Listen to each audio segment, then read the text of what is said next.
Ana tjetër kam parë dhe një sër komentesh, janë shumë të pakta, që kanë një lloj mlefi kundrejt farmacistëve, mjekëve e të tjerë.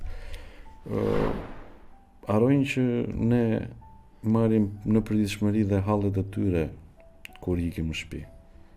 E këtë e them me bindje sepse unë personalisht ngarkohem kur dikush më vjen dhe më thot hallin e vet, shqetësimet e veta. Ngarkohem dhe bëhet pjesë e jetës time. Dhe kur iki nga puna, pa çka se unë largohem nga banaku apo nga puna e përditshme, largohem edhe me hallet e tyre. Ti si e ke këtë perceptim? Ai perceptim për farmacistët është sepse në këtë sistem mjekësor që jemi, ne jemi halka e fundit.